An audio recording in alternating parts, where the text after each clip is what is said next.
10 beautiful things.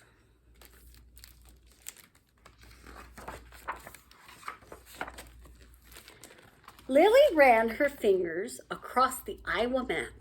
An X marked Graham's house on an empty patch of land, Lily's new home.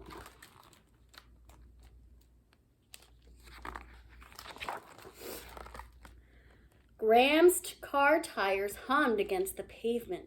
Lily felt the vibration in her hollow chest. Let's try to find 10 beautiful things along the way.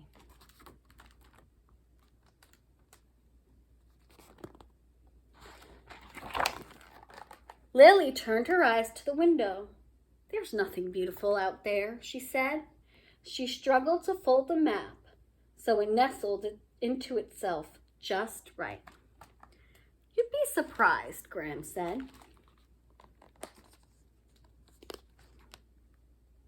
And sure enough, at that very moment, the sun broke over the long horizon. Lily gasped. There's number 1, she cried. Right you are, Lily, said Graham.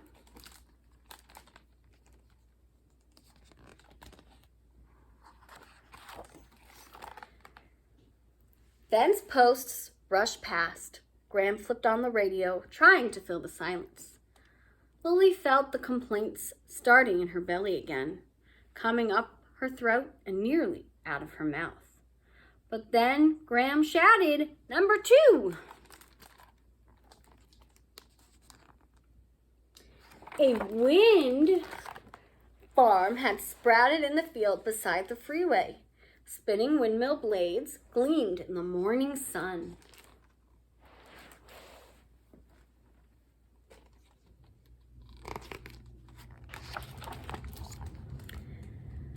Lily concentrated on the game and found number 3 real fast.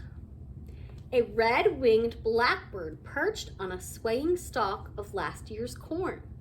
It was dark and bright all at once, its beak wide open in a song they couldn't hear.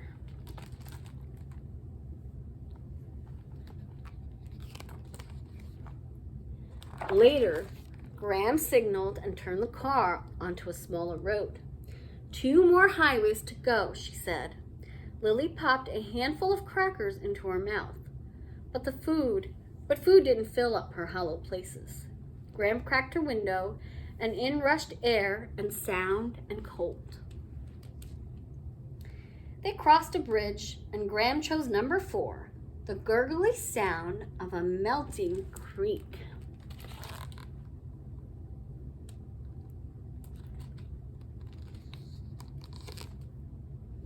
Lily dozed off.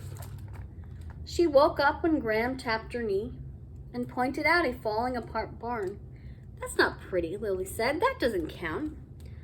We're not looking for pretty. We want beautiful, Graham said. So it stood, halfway to 10.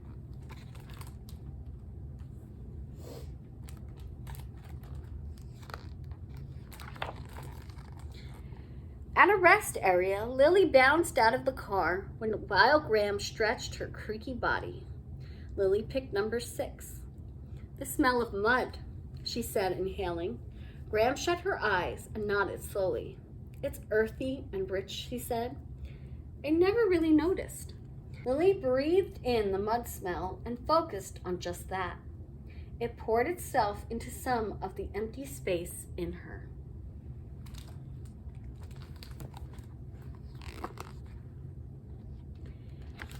Back on the road again, the car seemed smaller. The humming in Lily had stopped, but her legs wanted to sprawl, and her stomach was getting queasy. We're on a roll now, Graham said, and she was right about that. 7 and 8 were easy.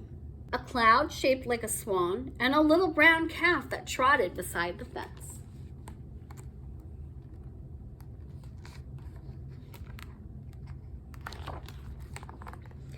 Miles and miles later, they turned onto their last road, and the clouds began to draw close.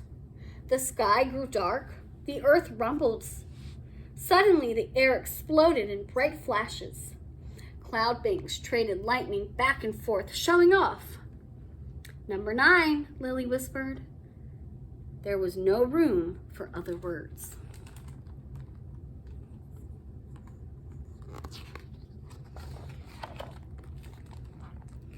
The storm took up the whole world, and it filled Lily up too. She was here with Graham, and for a whole minute, that was all that mattered. On they drove, almost there. Not far now.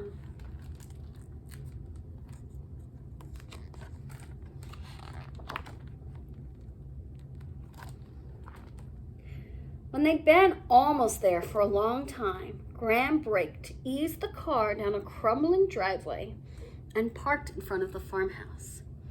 Here we be, she said, through the drum of the rain, home.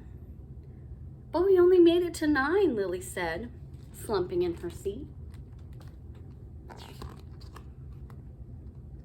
Nope.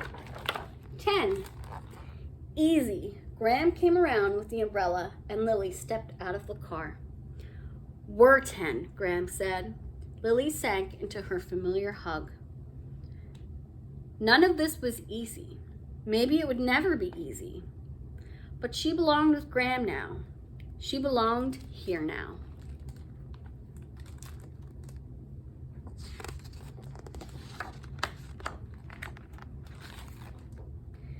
This place wasn't empty, and neither was she.